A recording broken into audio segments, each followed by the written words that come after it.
नमो भगवते वासुदेवाय। नमस्कार दोस्तों आज के इस वीडियो में हम सुनेंगे पुरुषोत्तम मास महात्म्य के 24वें अध्याय के बारे में। इस अध्याय का विस्तृत तौर पे हम वर्णन करेंगे। इस अध्याय में हम सुनेंगे किस प्रकार से एक पापी पुरुष भी सत्य और अहिंसा के रास्ते पर चलता है। श्री नारायण की कृपा दृष्टि पड़ने मात्र से ही किस प्रकार उस व्यक्ति का कल्याण होता है। दरिद्रता से ऐसा कौन सा कार्य किया जाए जो मुक्ति मिल जाती है। आइए कथा का हम श्रवण करते हैं। सर्वप्रथम हम भगवान श्री गणेश का ध्यान करेंगे और उसके बाद कथा आरंभ करेंगे। श्री वक्रतुंड महाकाय सूर्यकोटि समप्रभा निर्विघ्नं कुरु मे देव सर्वकार्येषु सर्वदा। ओम नमो भगवते वासुदेवाय। मणिग्रीव बोला, हे द्विज, विद्वानों से पूर्ण और सुंदर चमत्कारपूर्ण में धर्मपत्नी के साथ में रहता था। धनाढ्य पवित्र आचरण वाला, परोपकार में तत्पर, मुझको किसी समय संयोग से दुष्ट बुद्धि पैदा हुई। दुष्ट बुद्धि के कारण मैंने अपने धर्म का त्याग किया, दूसरे की स्त्री का सेवन किया और नित्य अपेय वस्तु का पान किया। चोरी हिंसा में तत्पर रहता था, इसलिए बंधुओं ने मेरा त्याग किया। उस समय महाबलवान राजा ने मेरा घर लूट लिया।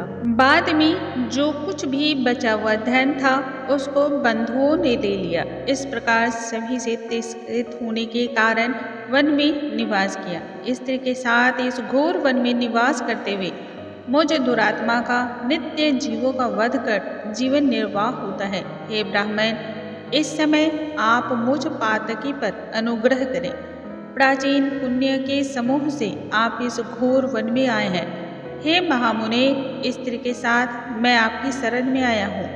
आप उपदेश रूप प्रसाद से कृतार्थ करने के योग्य हैं। जिस उपाय को करने से मेरी तीव्र दरिद्रता इसी क्षण में नष्ट हो जाए और अतुल वैभव को प्राप्त कर यथा सुख विचरूं। उग्रदेव बोले, हे महाभाग, तुम कृतार्थ हो गए।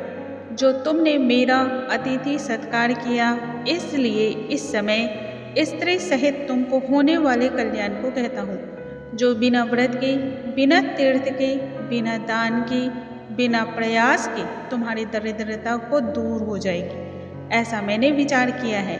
इस मास के बाद तीसरा श्री पुरुषोत्तम मास आने वाला है।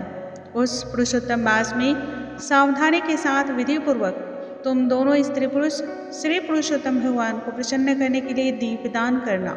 उस दीपदान से तुम्हारी यह दरिद्रता जड़ से नष्ट हो जाएगी। तिल के तेल से दीपदान करना चाहिए। विभव के होने पर घृत से दीपदान करना चाहिए, परंतु इस समय वन में वास करने के कारण घृत अथवा तेल इनमें से तुम्हारे पास कुछ भी नहीं है।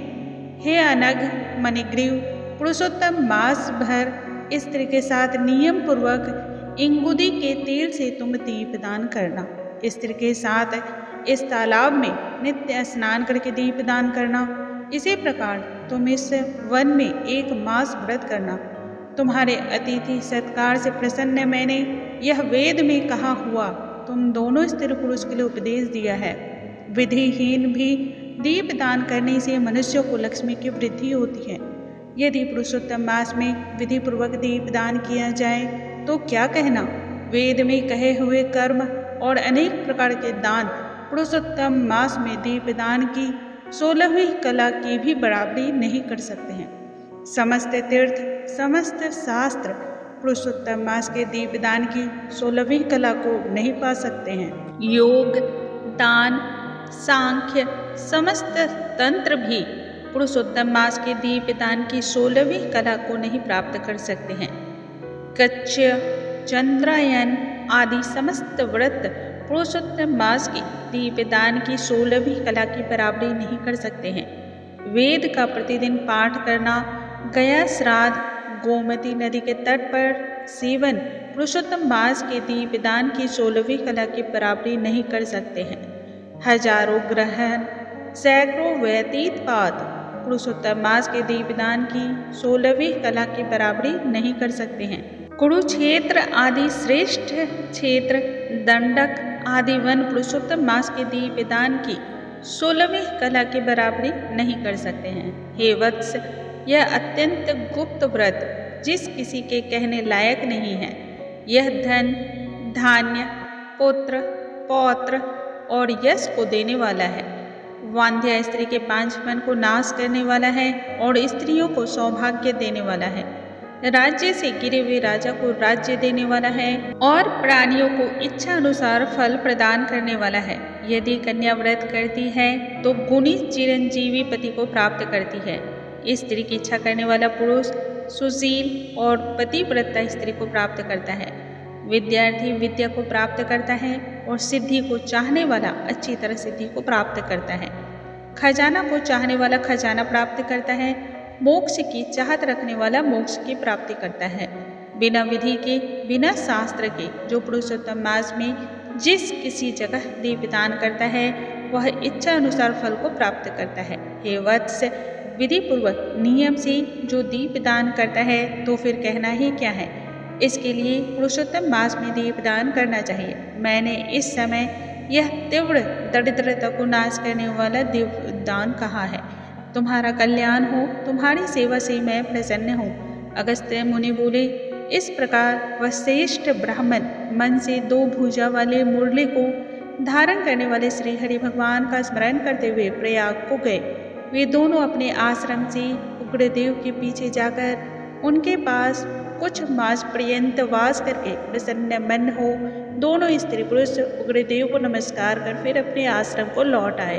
अपने आश्रम में आकर भक्ति से पुरुषोत्तम में मन लगाकर ब्राह्मण की भक्ति में तत्पर उन दोनों स्त्री पुरुष ने 2 मास बिताया। 2 मास बीत जाने पर श्रीमान पुरुषोत्तम मास आया।